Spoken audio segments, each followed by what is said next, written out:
Wheatley, and welcome to episode 219 of the Weekly podcast.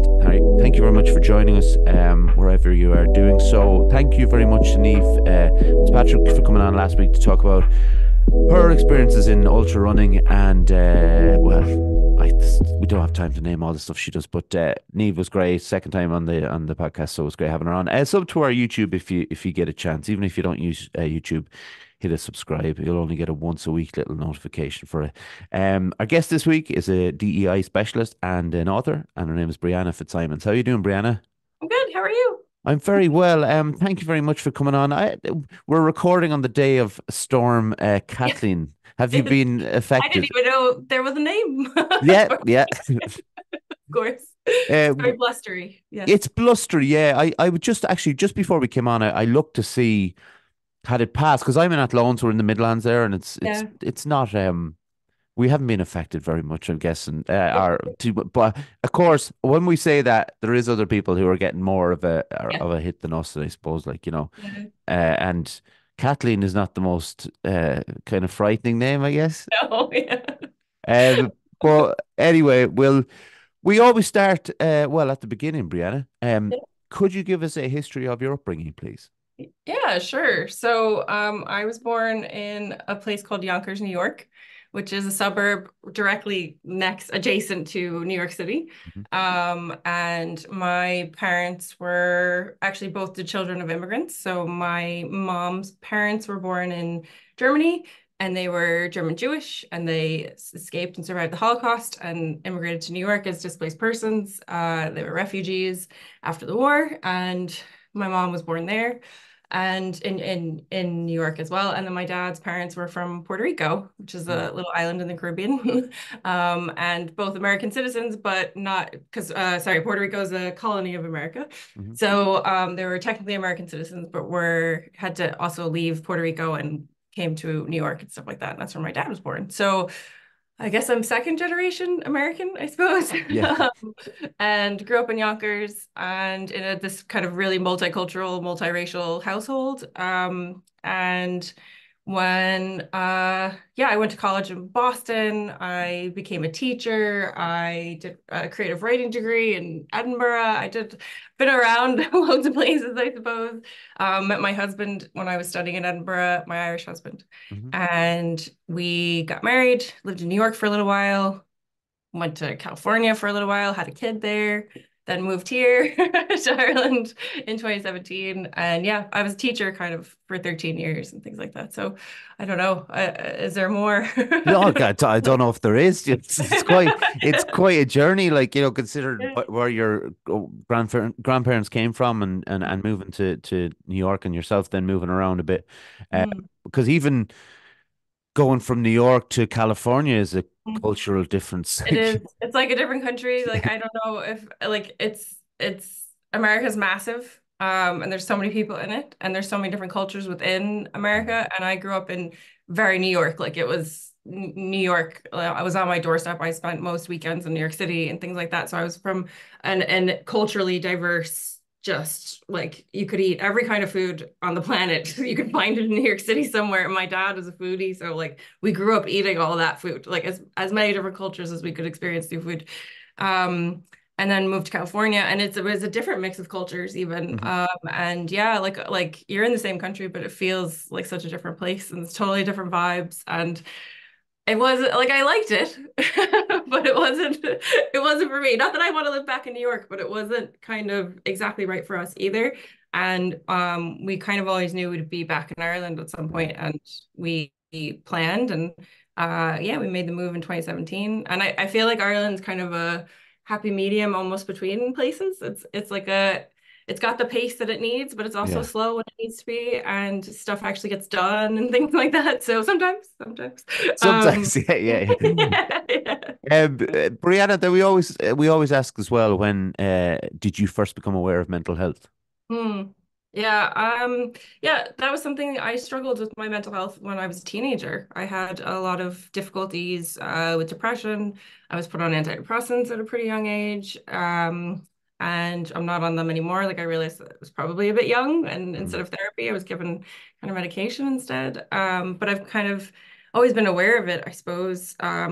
I think my kind of multiracial, mixed ethnic kind of background and not being able to necessarily talk about it or know all about that and Hmm. explore that in the way that I really needed to at a young age definitely had a negative effect on that. And it affected my sense of belonging in spaces. And I think that kind of over time definitely impacted my sense of self and my self-identity and all that kind of stuff. And so, yeah, as a teenager, as teenagers do, you kind of have the normal teenage stuff, and then it was kind of compounded with that, I think, as well. And I struggled a lot. And yeah, been in and out of therapy my whole life, I suppose, since then. And actually, my husband is a psychotherapist, so yeah, Right. it's I've got one at home, so it's helpful sometimes. Very handy to, yeah. Yeah. But with things, because from the beginning of this podcast, I've kind of learned a lot through talking to people about their pasts or their maybe their parents or grandparents and stuff, and the idea of generational trauma as well on people and how that affects our own mental health. And it's a really kind of something that's obviously very complicated Yeah. and something that I'm not on top of yet. But like, did you have an idea of something like that as you were growing up, or even now that could have affected you? Definitely. Yeah. Okay. Yeah. Definitely. Like I always say, like you want to talk about generational trauma. Like that's it's like embedded in my DNA. Yeah. If that is real, that is definitely in my DNA. Yeah, like my grandparents surviving the Holocaust, that was a massive Mm. thing. And my grandmother really struggled, I think, with that. My mom's mom just really struggled with it and took a lot out on my mom. My mom didn't have Mm. the best childhood, I suppose. And yeah, it was really difficult for her. So I think obviously my mom did the best that she could with us. And I credit her like all the time with how she managed to kind of keep it together as well as she did, despite the upbringing that she had and the trauma Mm. that she had as a kid. And then, yeah, on my dad's side, like, I mean, my ancestors from Puerto Rico were the Mm. indigenous people, the Taino people of that kind of island chain in the Caribbean. There were the Taino people, there were enslaved African people who were brought over by the Spanish, there's the Spanish colonizers, there's tons of trauma in Yeah. there. And then, and then for my grandparents themselves, what they kind of went through before they made their way to New York, and then even what they dealt with and stuff like that when they came to New York it was the late 40s when I don't know if you've seen West Side Story. Have you seen? Yeah. I Yeah. always cite West Brilliant. Side Story. Puerto Ricans weren't necessarily like the cool, Yeah. the cool kids on the block at that time. So there was a lot of anti-Puerto Rican sentiment when they would have been moving there and stuff like that. And my dad would have dealt with that as well growing up. And I mean, my parents, I always tell the story, my parents, when they got married, their first, or maybe they hadn't been married yet, but they were looking for a place to live and they weren't able to rent. Like they'd go to places together to view apartments and stuff like that. And people wouldn't rent to a Puerto Rican. So my mom, like the first place they lived together, my mom had to rent it herself. And like they would rent it to her, but they didn't know my dad lived there. Wow. So just like stuff. Yeah. So like, and that was before, that was what would have been the late 70s and I was born in 83. So they would have had stuff that Yeah. they kind of went through.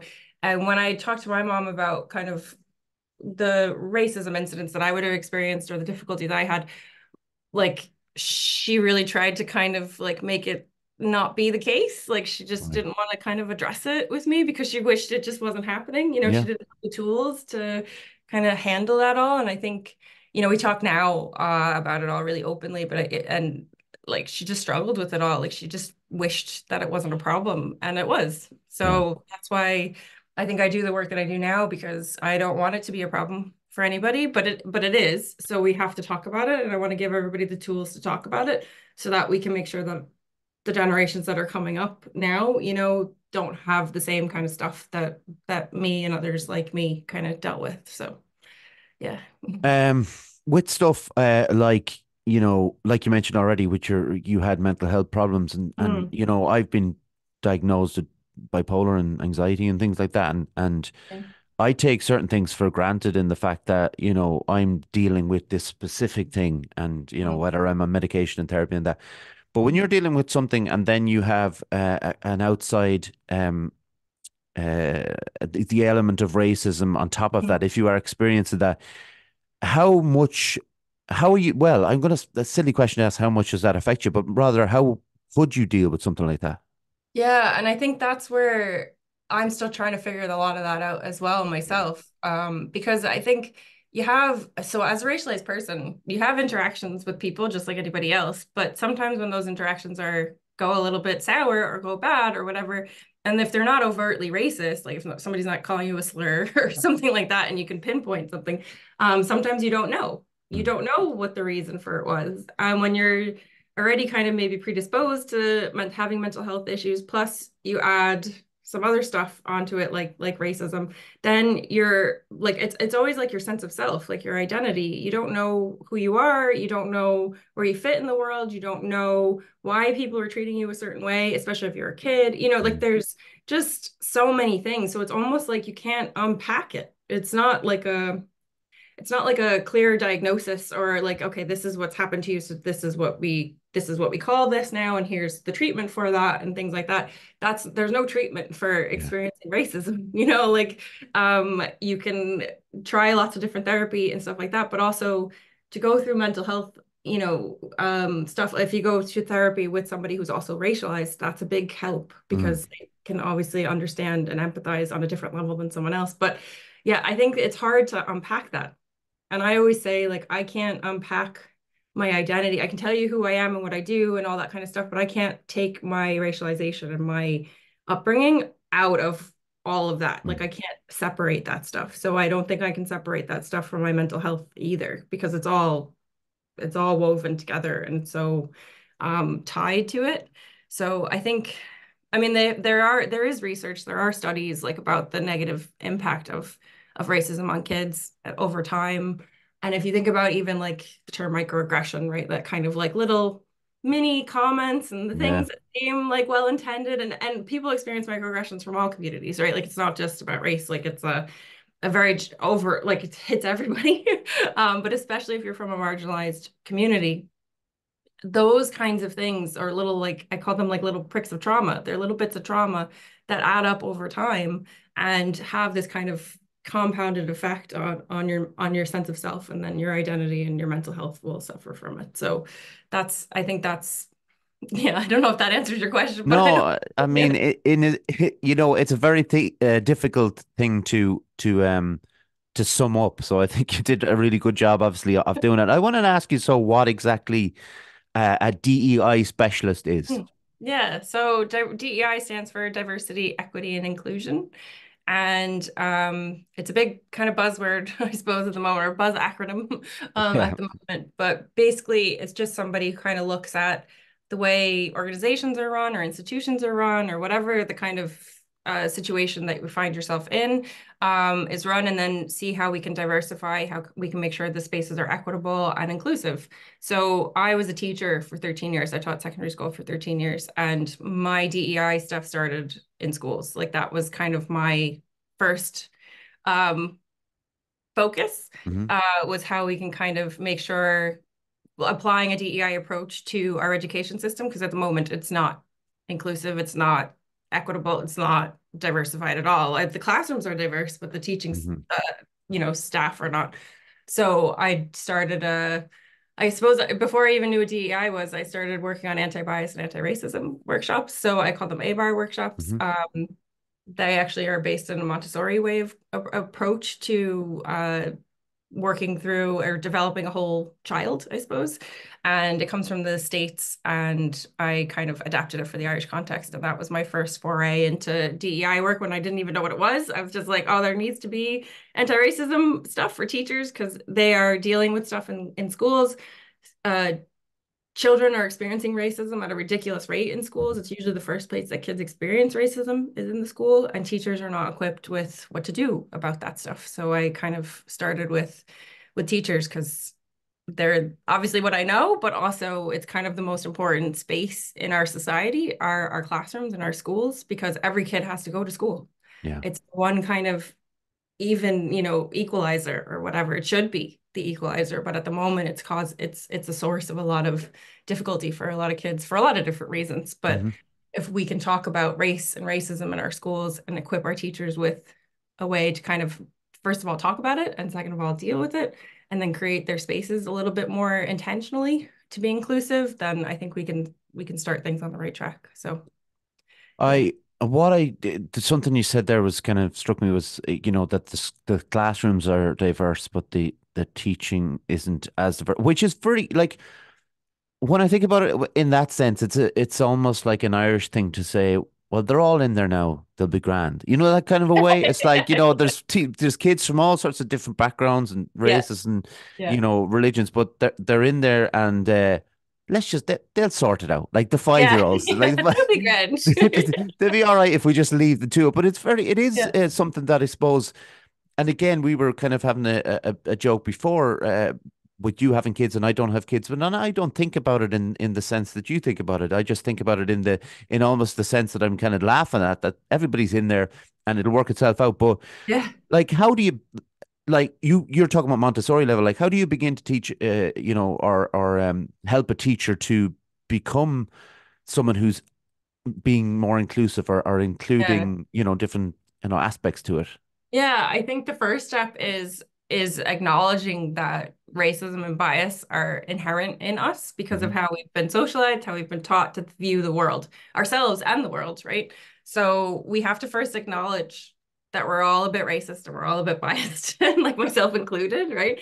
And once we kind of acknowledge that and say, okay, well, where does this stuff come from? And rather than feel guilty or shameful about the fact that we have been biased in the past, we have been racist in the past, instead of being ashamed about that, say, okay, well, where did that come from? Hmm. Look at, examine it, right?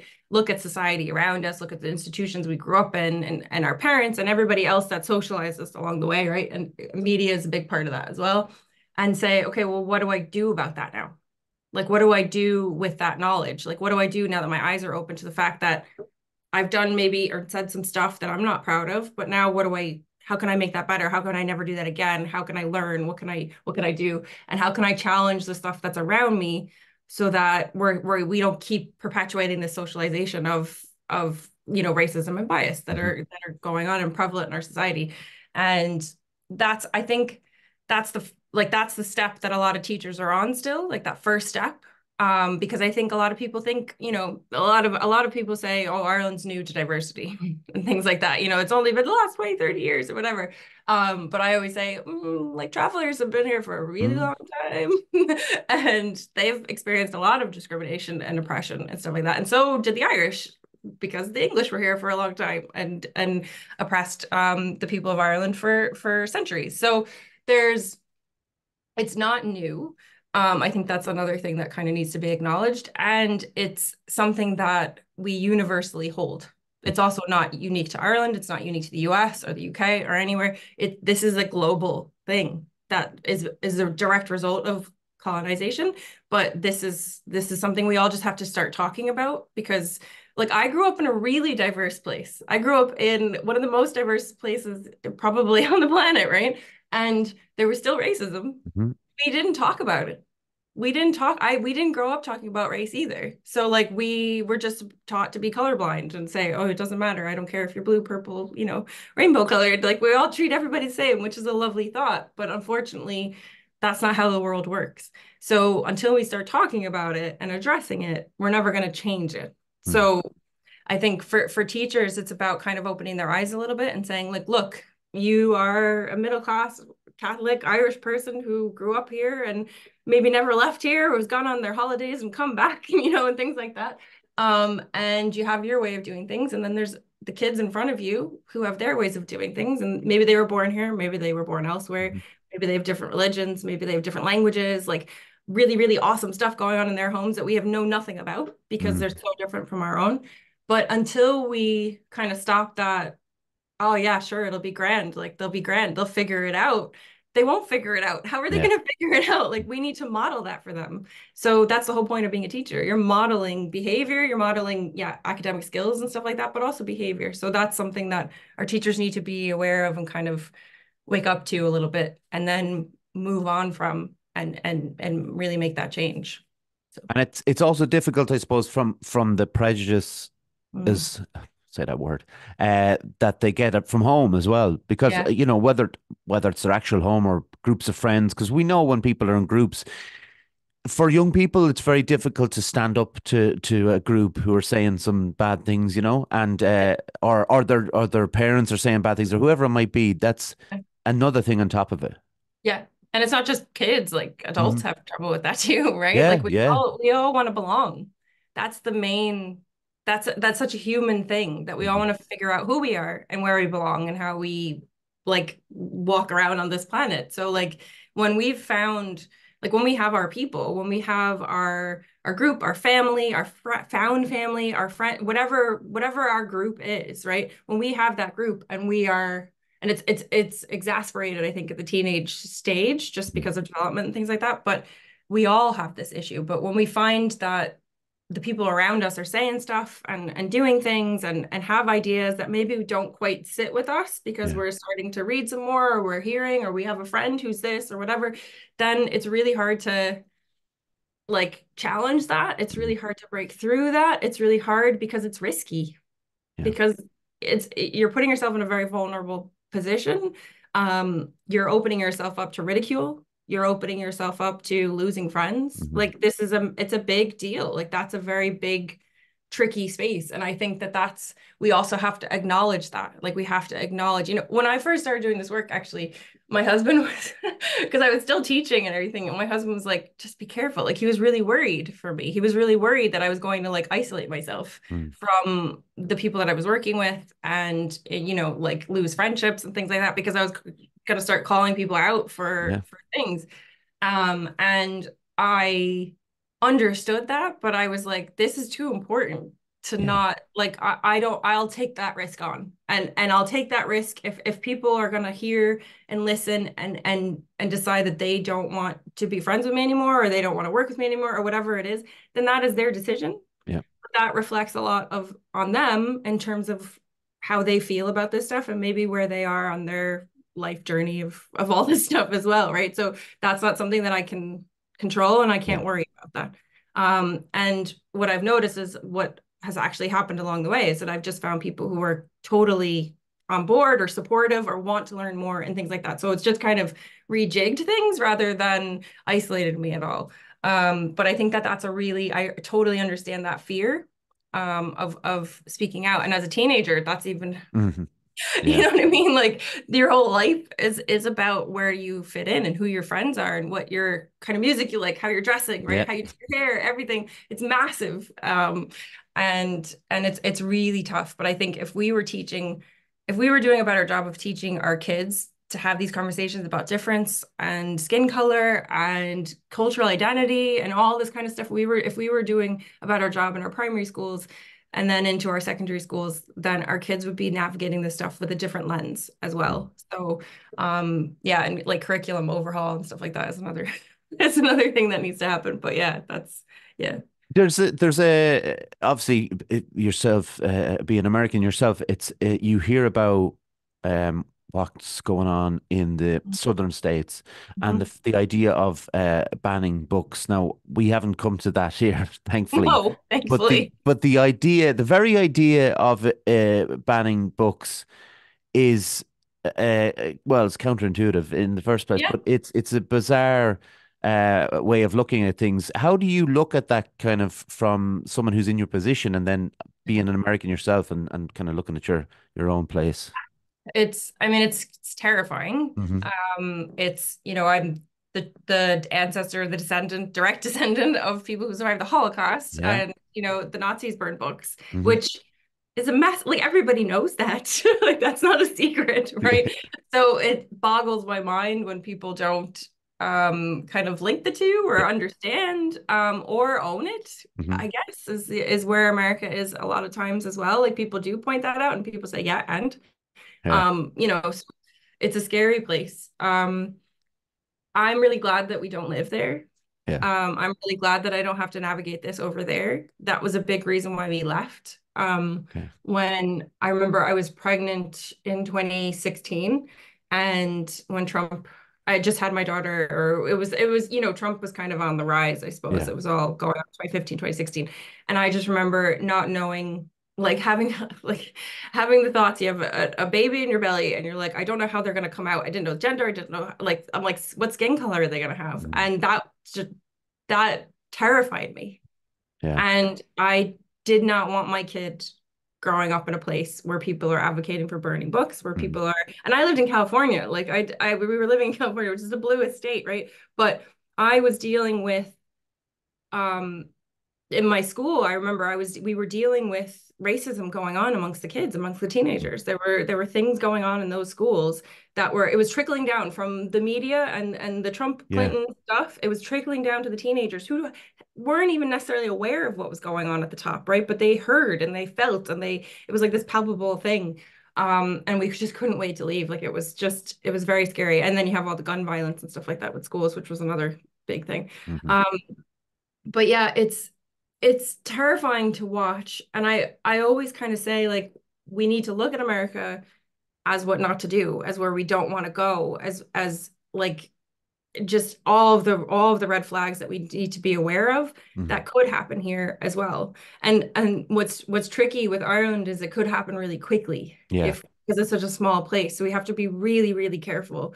And I have done work about, around the far right and what they've been doing here in Ireland and stuff like that as well. So they are here. Yep. So we do need to be aware of, the impact they have. They are making strides and trying to get into schools and ban books. So like there are guys out there going to libraries and trying to get LGBTQIA books out of libraries and schools and stuff like that. So there are people in Ireland happening so doing this stuff. So we do need to be aware of that because like I said, if we're not aware of it, it could turn really quickly. And that's a big fear for here as well. We're in an election year as well. So we do need to be aware of it. Yeah, I think the trickle down effect just that we've seen since 2016, 2017, Mm. around that time is alarming to see on social media, for instance. And now I'm speaking from someone who's 41 now. But if Mhm. you go back to maybe being 15 and looking at your phone every day, the kind Yeah. of the kind of see, and this is a kind of a mental health thing as well, but that kind of creeping dread of all the stuff that's going Yeah. on, and there's nothing that you can do about it almost, Mhm. that's how you feel anyway, especially when you're a teen. You feel like it's all Yeah. for grown-ups, and they don't know what they're doing either, so that's the No. but it's like this avalanche of kind of fear and dread, and a lot of it is to do with the other as we Mhm. would see it, like, and it's always like blaming the other, whether it's religion or race Mhm. and it's, I can't put my head in the mind of like, a 15-year-old, but it must be just a terrifying experience. Terrifying. Yeah. Yeah. Like I don't know how kids do this today. Like I Mhm. don't know with social media and phones in their pockets. Like I'm 40 as well. Like this social media didn't exist. Yeah. I was one of the first users of Facebook. Yeah, Like that's mad, like isn't it? it was the Facebook. And I don't know how they're doing. I don't Yeah. know how they're doing it. I don't know how parents are doing it. Like I'm dreading, my oldest is 8, and I'm Right. like, I'm really hoping things change by the time she's old enough to get a phone or go into secondary school because I'm terrified. I'm terrified as a parent. There's so much stuff out there for them to ingest. And as a teacher, I know that in our schools, we are not teaching our kids to critically think about this stuff. We're not teaching critical literacy skills. We're not teaching kids like, the Leaving Cert is not a critical thinking, exercise. No. We all know this. So it's a regurgitate information and do your best and be really good at taking tests, right? So it has nothing to do with critically thinking. Mm. And that's a massive, massive failing of our education system. So if we were teaching our kids, like, yeah, there's bad stuff on the internet, let's take a look at it. Let's examine where it's coming from, look at sources, like have questions in our head rather than just taking it in and resharing it or sending it in a WhatsApp group or whatever, right? If we were teaching our kids to actually take the information that they're getting and think about it for a minute, Yeah. then I don't think social media would be what it is, and it wouldn't be used as the tool that it's being used as right now because things wouldn't be as quick, to be shared. And our adults need to be taught this stuff too, but at Hmm. least it's hard to teach adults because adults aren't in a space they're required to be in, Yeah. right? So while we have them, we should be teaching kids this stuff. And it's not hard to do. Like it can be built into curriculums, like very simply. And it is built to curriculums all around the world. So it's not like, this isn't done. But it is something that I think is a massive failure of the education system here, and it's something that we need to work on. Um, because you need to be able to take that stuff in and you need to say, look, I don't believe this. Like Yeah. this is real, or this is misinformation or disinformation, or this is harmful, or this could potentially be harmful for somebody else, you know? Or this is making me feel horrible about myself, which I need to figure out why that is and definitely not share it or whatever, or challenge it or whatever the case may be.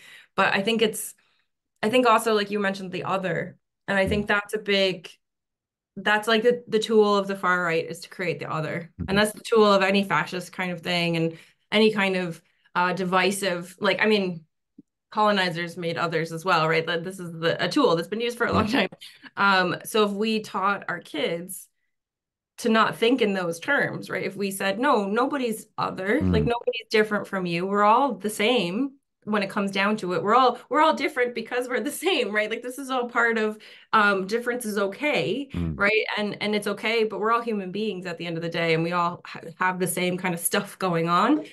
We just may experience the world differently. So let's figure out what that means for us and how we can cross those lines that other people, because it's other people are telling us those lines exist. Mm. They're not real. So we need to kind of teach our kids that stuff just in very plain, simple ways. It Yeah. doesn't need to be a massively complicated thing. Like it's so like I've got two kids. I've got a 5-year-old and an 8-year-old, and we talk about skin color. We talk about difference. We talk about their friends, like countries of origin, the languages they have, the religions that they may have, the food that they eat. Like it's Mm. you can just have these conversations with Yeah. kids.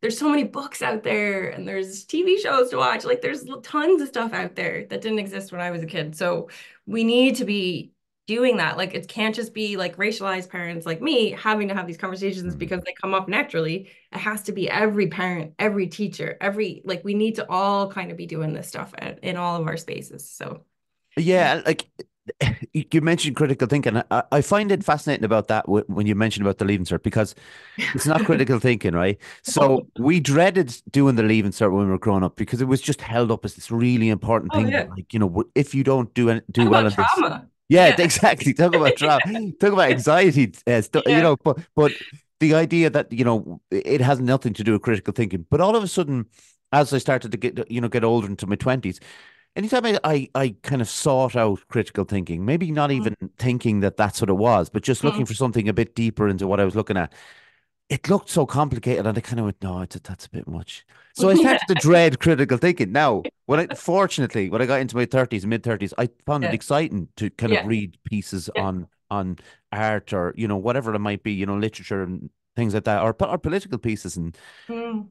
well, probably less so. To kind of didn't want to depress myself more reading about that. But that kind of sense when you get excited about learning. But Mhm. that was only because I was getting older. It wasn't like Yeah. a thing that I had been taught, like you're mentioning when you're talking to your kids about other cultures and things, Yeah. where it can be fun and exciting. It doesn't have to be like just like white black type on white pages and that's it. I Oh, like the yeah. idea. Yeah, and Ireland is such, and it like the good thing about Ireland becoming a bit more diverse over the last couple of decades is you can actually like food is the best. Mm, Food is the best way to get into cultures, right? yeah. You can go and have different food. Like you can go to Dublin and have loads of different kinds of Hmm. food. And you can expose your kids to that kind of stuff if you want to. And it's not just Dublin. Like there's actually cultural, ethnic kind of restaurants all over the country. Hmm. But that's one way in. Traveling is another way in if you can afford it. But if you can't, there are TV shows. Like my kid is Yeah. watching a show right now and she's on it. She's she's on it at all. She's what's the word? I can't think of the word. She can't put it down. She can't put it down. All right. Binging. Binging I it. think Thank you. that's it. Yeah. Yeah. Thank you. She's binging it. Right. And it's a cartoon set in India. Like, Right. and she's like, we went into an Asian market the other day, and she's like, oh, this is samosas, and oh this, and oh that, and she was just like, oh my God, like this is amazing. This is like in the show, and I'm Yeah. like, okay. And then I was like, what about your friends in your class who are from India? And she said, oh yeah, that's right. And she started, talking about Mhm. how like she just had this whole thing that Yeah. it all clicked for her, and I'm like, that's amazing. And I didn't do anything. I Yeah. mean, I went to an Asian market, but that was because I needed to get something. Yeah. That wasn't on purpose. But she's engaged in a show. it's on Disney, which I know is not amazing, but it's on Disney. She can binge it as much as she wants, and she's learning about a different culture. She's learning different words. She's learning about different foods. She's hearing different kinds of music. She's seeing representation in terms of different skin Hmm. colors. Like I didn't have to do anything. I just exposed her, you know what I mean? And I didn't say, can you watch this show? She just found it herself, right? And she found that it was interesting. It could be that because we talk about this stuff that she was a Yeah, bit more open to it, right? Um, but it is something that we need to be doing in our schools. Like the kids are there. yeah. Like the parents are there, right? The caregivers are there. There's such a world that's available to us. The internet is at our fingertips. There's zero reason at this stage for people to not kind of be open to critical Mhm. thinking, to introducing it to young people, to telling different stories. Like that's all we need to do. And that's when you're exposed to different stories, like from other places, but it could be art, it could be music, it could be anything. As soon as you're exposed to it, like your brain starts saying, oh, this is Mhm. interesting, right? And maybe you don't like it, which is fine, but you're like, I'm gonna keep going, and I'm gonna figure out what I do like. And you only do that if you've kind of been open to it, or exposed to it. So yeah, when we get older, we're more prone to kind of being more Yeah. open to stuff, right? Because life is different. But if we start doing that from a younger age, like I said, when like I was brought up exposed to all different cultures, my parents had friends from all different cultures, and food was the big thing for us. So even though I didn't like everything, I still was open to it. So I'm already like predisposed to trying new stuff or meeting new people or whatever it is and having conversations about stuff because that's just how I was raised. Like I Hmm. was raised to be open to experiencing new things. So Yeah. yeah, we can. And like when we do talk about films and art and music, like a lot of it is ripping other stuff off Yeah. anyway. The idea of like Elvis was obviously listening to a lot of black Oh, music black from music. Yeah, and the Beatles were listening to Elvis, and then it yeah, it, it goes from there. yeah. But when like music is one of those things that kind of it's all like for me when I was growing up, it was all kind of rock music and kind of Mm, grunge and things like that. So mm. that was kind of the staple diet. And you get into a thing of like, a distorted guitar with four chords, and that's kind of music. But then all of a sudden, like you hear someone like Fela Kuti was one of the ones that I heard first. That I would have been from somewhere that wasn't in America, I suppose, or Right. England. Yeah, Sorry, England and America, I should say, because yeah. obviously there's a lot from England. And it's like you were saying there, I didn't know whether I liked it or not because I couldn't get Yeah. my head around the Yeah. the beats or the different rhythms or whatever it was. And then but it kind of seeped in a bit, and I was like, well, I'm kind of interested. Like you said, like, you might go along with it, but you'll always go on to something. There's always something that comes off it, like these kind of Mhm, tentacles that I think mhm. is fascinating, and Yeah. I think it works probably better with music because when we go into something like film, I think it's we always hear about the Oscars and how there's a diversity problem in Oscars and stuff, and there is a big Hollywood in yeah general. yeah Yeah. Hollywood in general. It's not the Yeah. best for it. Yeah. Um, and I wonder when you think about that, say with Hollywood, just using that as a kind of a Mm. smaller example, but the idea of when we do get a performance or a film that does have a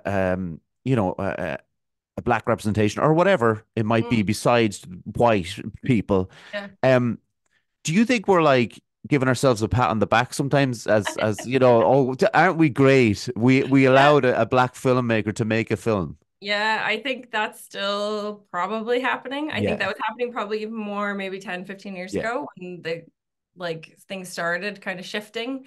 But tokenism is the Hmm. thing, right? And that's been going on for a long time. I think, I saw a great film. It was nominated for Oscars, but it was American Fiction, which I think Yeah, hit the nail on the head, like with this kind of problem. And I think I'm also thinking of Chimamanda Adichie's TED Talk, The Danger of a Single Story, right. which I think it's the same kind of idea, right? And it's just this idea that you have one story about a culture or an ethnicity or a race or whatever you want to call it.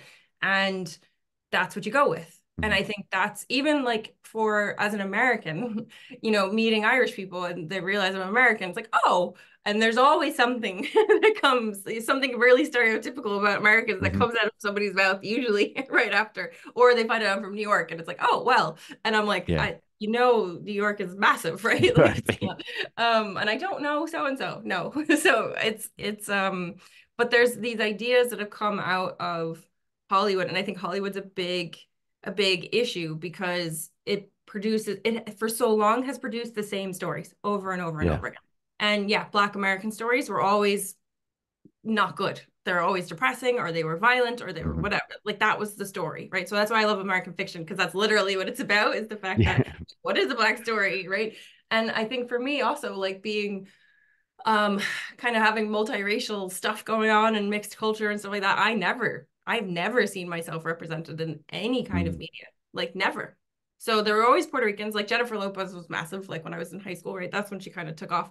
But I'm like, I'm not just Puerto Rican. Like I have other stuff going on. And I don't speak Spanish, so that was a big thing for me, that I don't Right. speak the language. So I'm a bad Latina and things like that.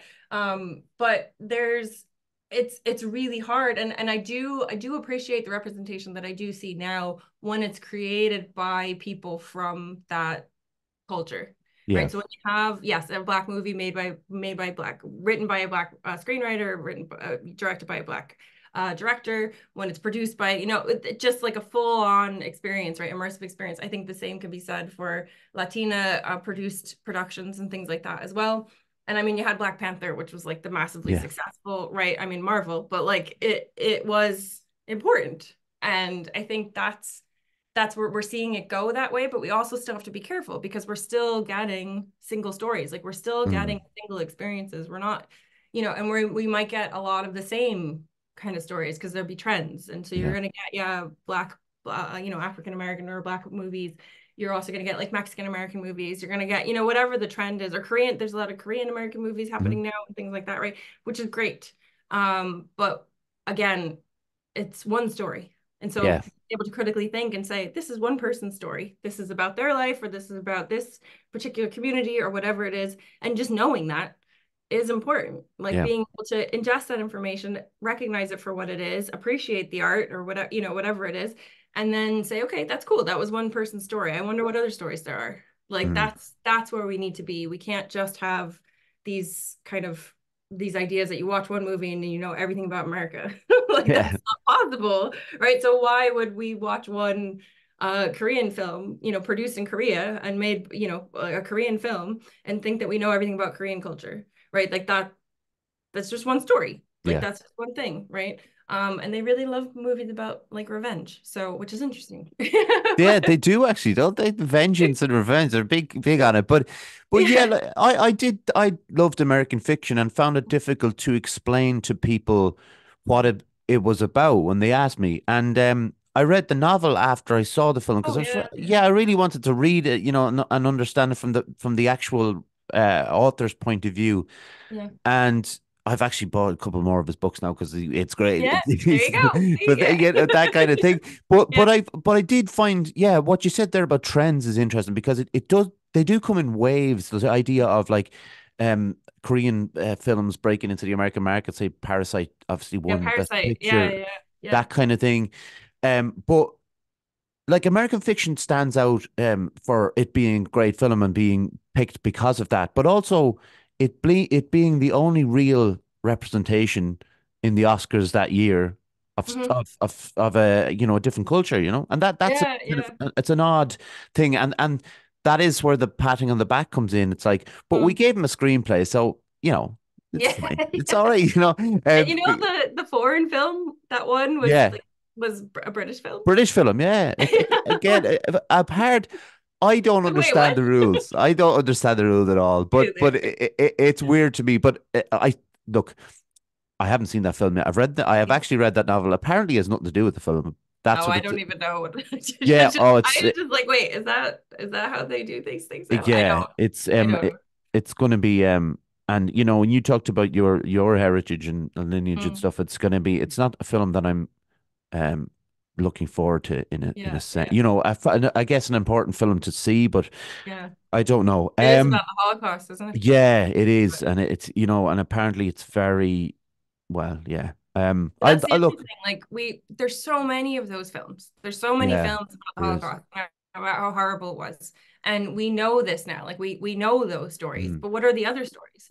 Like Yeah. I want to tell the story about my grandparents before. I want to tell Mm. them about the good stuff. You know what I mean? Like they weren't just an oppressed people, that's not their entire identity, that this is what happened to them. Like they had other stuff. So like that's what I want to be doing now is like I'm trying to work on some writing myself, but Mm. like I'm trying to work on crafting stories that don't just talk about, yeah, it's a story about people who have suffered horrible things, but who are the people Yeah. that are, you know, they are not their identity is not the oppression that they experience. Their identity is as a person. They have all the things that anybody else has, right? Yeah. So who are they? Who were they? And then this thing that happened to them. But now what stories can we learn? What stories can we tell from these spaces, right? And I think that's, you know, just think about like Israel and Palestine and what's going Mhm. on in Gaza, and just like the things that I'm latching onto, the stories that are coming out of there are the stories about people, right? Yeah, it's a horrible thing that's happening, but we have to also remember if we don't humanize the people that this is happening to, then it's you know, it's going to keep happening. Well, it's still happening. Yeah. But it's going to continue to happen, and this is a big problem. So, and not just focusing on their suffering. Like I cannot wait for it to be over for lots of different reasons, right? But I cannot wait to hear about the people and who they are and who they loved and who they, you know, what their dreams and their hopes were and what they're going to do now and, Mhm. you know, what's going to come out of that. And I think that's where, you know, thinking about my own grandparents' stories and just saying, okay, but they were, yeah, this horrible stuff happened to them, but they were people at the end of the day. And Yeah. what stories are we not hearing because we're just hearing the bad stuff all the time? I think that's you know, we always see when they took, like you said, they made a lot of films about World War II and about the Mm, Holocaust and the concentration camps, but it does tend to be right, they're in there now, and this is yeah, what's happening, and it's not, it's about, you know, the look, unfortunately, stuff like that sells, you know, they kind of I know. want to see that kind of thing. But at the same time, I can't think back to many films that have the aspect of, like you mentioned, that goes what happened before and what were these people doing, and like Mm, they were working and they just that they had jobs and they were yeah, in love and they did yeah, all, you know, all or not, or or you know not, what I mean? you know, Yeah. but Just the they, person, like I yeah, think, they weren't all good people and they weren't yeah, all bad people, exactly, and you know, exactly, yeah. it's an interesting way that they could start looking at it. Yeah. Brianna, you also have worked speaking about women and femininity as well. Mhm. How different is it to switch into that mindset than, you know, to what you're doing, I suppose, all the time? Yeah, I mean, I think it's part of all of this. Like it's all connected in my mind. And you know, when I first learned the term like intersectionality and just this idea that we could have multiple identities at once and all those things kind of work together to give us more or less privilege at any given time, depending on our context, that to me was like, oh, okay, that makes so much sense. Like this is thank you, Kimberly Crenshaw, the lady who coined the term. Hmm. But it's I think, you know, you can't I struggle with feminist movements and movements that center white women um particularly, and I think that that's where I'm like we need more intersectionality. We need intersectionality in terms of race and ethnicity, but we also need intersectionality in terms of disability, in terms of mental health, in terms of, you know, sexuality and all the and gender and all that kind of stuff. Like yes, there's like we can talk about movements and we can talk about massively important feminist movements, especially here in Ireland, like massively important things that have happened in the last like 50 years, right, for women. When I moved here and I only learned that women like they couldn't work once they got married, like Hmm. not that long ago. I'm Yeah. like, wait, what? That's wild to me. So massively important stuff, but I also think that there's a danger of, you know, making feminist movements all about one particular type of woman. And I Mm. think that's where a lot of feminist movements have failed in the past because it's centered one voice, like one Mhm. story. And that's where things fall apart because you can't say you're for all women if you're not really for all women. So I Yeah. think for me, um, you know, I'm lucky enough to be a mom. I'm lucky enough to have the space that I'm in right now, and I can talk about this stuff because it's not just I can't take just like I said I can't take my ethnicity and my race and all those experiences out of it. I can't take out that I'm a woman either, Hmm. right? And that has compounded to give me the experiences that I've had also. So I think that's it's all part of it's all connected for me. I think it's all part of the same. Yeah, I call like you know, even the way you added mental health in there, and I think when I first had like difficulties with it was like, 15 years ago or something. And Mm. at the time, there was no chance of me like telling anybody about Yeah. it apart from my mother, but a couple of people that I was really, really close to. And then, Mhm. 4 years ago, I started a podcast talking about it and it became a thing. But at the same time, I have to remember that there's people out there that are still in the position where they're afraid to speak about it because maybe Yeah. their age and Yeah. the groups they're associated with and all that. So, like when we bring all these things together, like you mentioned, like they're all part of one thing. We have to remember that there's people that we kind of have to carry with us a little bit until they feel like, oh, Yeah. I can kind of stand up now and talk about it. Exactly. And using your privilege, like Hmm. whatever that privilege might be, to give space to the next person or a person that is not being heard, like saying, if someone comes to me and says, "Oh, I want to have a chat with you about this," and I'm like, "That's not my area of expertise." Like, Mm. you talk to us about, LGBTQIA plus issues? I could say no, because Yeah, I am yeah, not part of that community. I'm heterosexual, so I'm not going to speak on behalf of, yeah. but here's somebody that I know who's queer and also black and also has all these Hmm. other amazing identities. So they're really good, and you need to talk to them. So having the kind of wherewithal to know where you belong, like what spaces you are okay to talk in, and where you kind of need to give ground to other people, I think is massively important. And I think that's where, in terms of feminism, we need to remember that. We need Hmm. to remember whose voices are not being heard, not because they don't have a voice, but because no one's letting them talk. Yeah, So, exactly. Yeah. and making sure that you are the person that lets them talk, right? Or gives them the megaphone for as long as they need, Hmm. like passing it on. So I think that's a massively important thing to do. And I think as we do talk about this stuff, and as we do address mental health, especially, I think making sure that our youth, like our young people, are supported in this. And Hmm. I think schools are doing they're doing better. But I think this is another thing where like the education system could do a bit of work in terms of like having school psychologists on staff and Mm. having actual trained mental health professionals like in the building. Yeah. Which where I grew up in the States, like we had school psychologists, like, and I was a special education teacher, and I worked really closely with school psychologists. Like we had two in my old school, like on staff all the time. And then when I came here, I'm like, where are the psychologists? Everyone's like, what are you talking about? Yeah. I'm like, whoa, whoa, whoa, this is a big problem. Like Yeah. kids experience mental health issues as well. So why are we, and it falls to teachers a lot of Yeah. times. It falls to, and we're not trained. So I think that's when we can, like, it was my mom that recognized that I was having mental health issues when I Mm. was a kid. Like I didn't know what it was either. I didn't know. And my mom just dragged me to see somebody. But if you don't have that person, if you don't have somebody who can recognize that in you, or you're not able to tell the people who care for you because it's not safe to do so, or whatever it is, we need to make sure that our schools are those spaces, because that's, Mm. again, it's the space that every kid has to go to. You're legally required to go to school. So like these should be beacons of safety for our kids, and they're not yet. Like they're Yeah. not. So that's why I always talk about education. I'm like, if we solved education, Yeah. all of the world problems would be solved, Yeah. because it's more than just teaching kids to do stuff. It's Yeah. it's so much more than that, and we need to just own that. Like as educators, that needs to be owned. Yeah. 100%. Who can or like how can people avail of the ABA or workshops? The ABAR workshops, yeah. Yeah. They can contact me. Yeah, that's the best way. And if they That's it. said, "Oh, I want to contact Brianna," how could they do so? I've got an email address. I can Okay. give you Yeah. my email address. Yep. I'm on Instagram at Briana Fitzsimons. I'm on LinkedIn. Hmm. And I have a website, brianafitzsimons.com. So Excellent. I'm trying to put myself out there as much as possible so that everyone can kind of see what I'm doing. I do focus a lot on educators, but I do Hmm. ABAR for anybody who asks. Really, I've worked with nonprofits, I've worked with law firms, I've worked with tech companies, I've worked with theater companies. Like Wow. I've done as much as people want to learn. I'm Yeah. here to make it accessible for everybody, because I think it's so important. So yeah, And there's you're yeah. very passionate about it, which is very clear and which is great. We always ask Brianna what people like to do in their spare time. The spare time that I have so much Yeah, of. Well, I hang out with my kids. of course.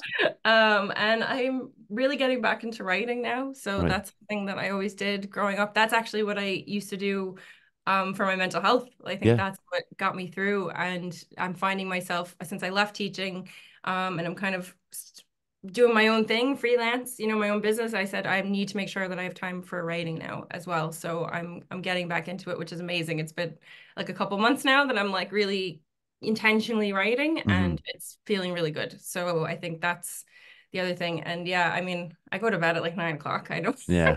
I'm I do too. So I like, tired. but do you like read a lot or growing Yeah. up were you a big reader? Yeah. Yeah, yeah. Oh yeah. Like devoured books. I just like I mean I remember reading Jurassic Park when I was like in fifth grade, Or like 11, 10. Yeah, big reader. I Yeah. forgot that that was a book for some reason. Oh You yeah. know, It's not appropriate for 11-year-olds. oh, but I can't imagine it is. No, it's pretty gruesome. It was who was it? Michael Crichton, was Like, it? Michael right. Crichton? Yeah. Yeah, I that's remember right. I brought it to the pool. Like I was at the pool like in the God, summer. yeah, that's like deep for 11-year-old to be going into swimming in a bit or in Very, the pool with very book. scary book. And when like because I'd imagine you have to read a lot as well, though. Like Yeah. we were saying with regards to critical thinking, but educating yourself on keeping up to date with all the stuff that you do. Yeah, I don't know if you can see that pile of books there. Oh, I can, yeah. That's some books to read, and I have another pile on my nightstand and another pile Wow. on the shelf above my bed. I'm constantly reading. I read so many books about race and racism, but Hmm. also books about I also love young adult like teen fiction stuff. I read that loads. I Got used to say it. it's because I was teaching teenagers, and now I don't have that excuse. But I love sci-fi fantasy, and I'm really trying to also kind of relearn and oh, Mm. I my screen froze there, but oh yeah, Yeah, we're it's okay. No worries. I'm trying to expose myself to works that are written by people of color because I Mm. realized like some of my favorite books and the books that I remember growing up reading were all written by white people. And so I'm like, wait, that's a big problem. Like Mm. why was that? So there's so many books out there. So I'm trying to expose myself, even now at 40 to young adult fiction and other kinds of works that are written by people of color from all different communities and stuff like that. So that's been really cool as well. That was last year. I said I'm only going to read books by racialized people, and I did, and I'm still doing it. So Good. And yeah, it's well, good. yeah, no, like it's interesting though, why we're or how that comes about that we're introduced into the world of fiction and non-fiction in certain ways, and then all of a sudden we're like, I'm kind of not looking at half of the stuff for some reason. Yeah, It's just an odd thing that happens to us. yeah. Um, uh, my last question has already been answered. It was where can people find you, Brianna? You've been an absolute pleasure to chat with. Thanks so much for having me, Derek. It's been Of lovely. course. If you don't mind, Brianna, I'll just close this out. Get a quick photograph of us Oh, on our sure. screen, and then we're Yeah. we're done. All right? Is that Okay. okay? Yeah. Sounds Thank good. you very much. Okay, I have to thank John for all his tech support as well. I always thank my mum, my dad, my granddad, Jordan Calvin. Subscribe on YouTube, like I said, Instagram, Facebook. I've mentioned last week we're gone off X. I feel cleaner since I've gone off X, to Yeah, be I did honest. that too. Yeah, I had to. I had to get away from there. How did I stay so long? I'll never know, but I'm gone. We're also on Spotify, Apple, Anchor, Google Podcasts, etc. Obviously, thanks very much to whoever joined in today and watched and listened. And Brianna, once again, it's been great. Thank you so much. Yeah, thank you. And everyone else, we'll see you next week. Bye.